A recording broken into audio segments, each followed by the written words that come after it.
තාත්තයි මයි දෙන්නම බලාගෙන හිටියා කනුවට හේතු වෙලා අත් දෙක දෙපැත්තේ තියාගෙන මෙයා අපිට අමුතු හිනාවක් දාලා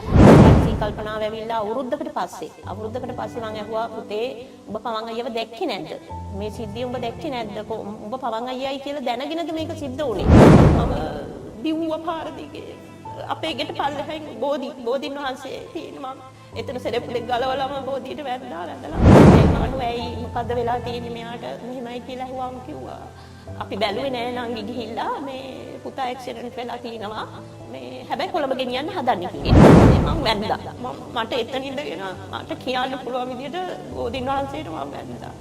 අනේ මෙහෙම මට ලාට කාරච්චියට නම් අහන්න සිද්ධ වෙන්න එපා මෙහෙමයි කියලා ඊට පස්සේ මෙවලසක ගෙනි ගියා මෙහෙම රවුමෙන් හරවගෙන ගියා පවාගේ එක ගියා කියලා බලනකොට දිනුක විතරයි අරන් ගිහින් තියෙන්නේ මේ පවන්ගේ හොඳම යාළුවෙක් හිටියා චේතිය කියලා එයා ඇවිල්ලා එයා දැක්කේ නෑ එයා ඒ සෙනඟ මැද්දේ අම්මව දැක්කේ නෑ ඇත්තට එයා අම්මව දැක්කේ නෑ පවන් මල්ලි ඉවරයි බං කියලා කිව්වා එතකොටයි මම දැල්ට පවන් එතන තියලා අනිත් වාහනේ ගිහින් තියෙන්නේ කියලා එතකොට ඒ වෙලාවට තමයි මම දැනගත්තේ මෙයාට ලොකු කරදරයක් තමයි වෙලා තියෙන්නේ කියලා ඒ කෙනෙක් කෑ ගැහුවා අඩෝ පවන් අයියා අම්මා ඉන්නවා බං කියලා කිව්වා අඩෝ කෑ ගන්න එපා බං පවන් අයියා අම්මා ඉන්නවා කියලා කිව්වා මට උනට ඒක ඇහුණා මට පවමල්ලි නැති වුණා පවමල්ලි ඉවරයි බං කියලා කියනවා මට ඇහුණා යා මම ළමයා බලන්නේ ළමයා ගාවට යන්න අපි දෙන්න කියලා ඊට පස්සේ ඒ වෙලාවේ වද දුන්නලු පාගන. ඒ කියන්නේ මෙහෙම කපුව තද කර ડોක්ටර්ස්ලා යාව හුස්ම ගන්න බලනවනේ. ඒ වේදනාව මට උහුලන්න බැරි වෙයි කියලා. මගේ අක්කලා නංගිලා ඔක්කොමලා ගිහින් බලලා ඇවිල්ලා ඒගොල්ලන් කිව්වේ මේ හරි ලස්සනයිලු. එයා හරි ලස්සනට සුදු පාටට දිගාරලා මේ ඉන්නවා ලොකු නංගි බලන්න පුළුවන් යමන් කියලා කිව්වා.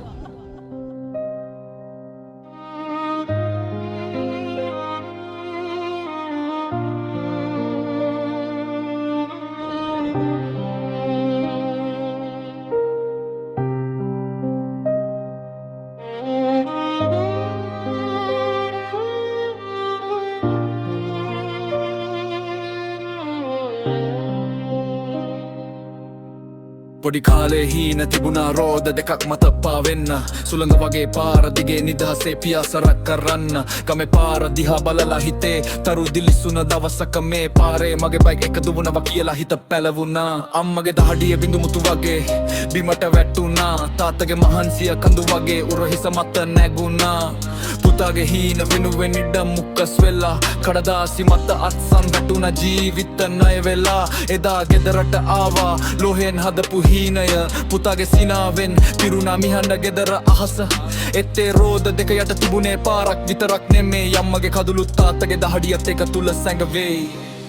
වේගේ කියන්නේ සුළඟක් අල්ලන්න බැරි සෙවණක් තත්පරයක් වැරදුනොත් නවතිනවා ජීවිත ගමනක් හීනපදින්න ගිය පාර අඳුරු අගාධයට හැරුණා අවසානයේ දෙමාපියන්ගේ හදවතම බිඳුණා රෑ පාරවල් දිලිසුණා තරු වැටුණු අහස වගේ එන්ජිමේ හඬ හදවතේ රිද්මයට තප්පර වගේ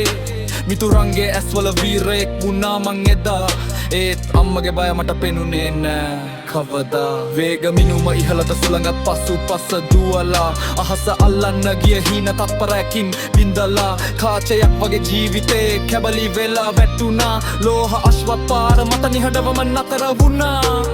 ගෙදර දොරකඩ අම්මා තවමත් පාර දිහා බලනවා පුතා එයි කියන බලාපොරොත්තුව ඇස්වල දිලිසෙනවා තාත්තගේ හිත ගල් කන්දක් වගේ නිහඬ වෙලා එයාගේ දහඩියෙන් ගත් හීනය අද සෙවණැල්ල වෙලා කඳුළු වැටෙන්නේ වැසි බිඳු වගේ නවතින්නේ කැඩිව මතක වැටෙන්නේ අහස් වෙතරු වගේ බිමට වැටෙමින් වේගෙන් ගිය තරුණ හුස්ම පාර මත නිදාගෙන එදර ඉතුරු වුණේ නිහඬ පින්තුරයක් සිනාවක් සීන හදන්න පුළුවන් එක වැරදි නෑ කිසිදා ඒත් වේගයට ජීවිතය දාන්න හොඳ නෑ කවදා දෙමාපියන්ගේ දහඩියෙන් හදපු හීන රත්තරන් වටිනවා ඒ නිසා හීන පදින්න හැබැයි වේගෙන් නෙමෙයි බුද්ධි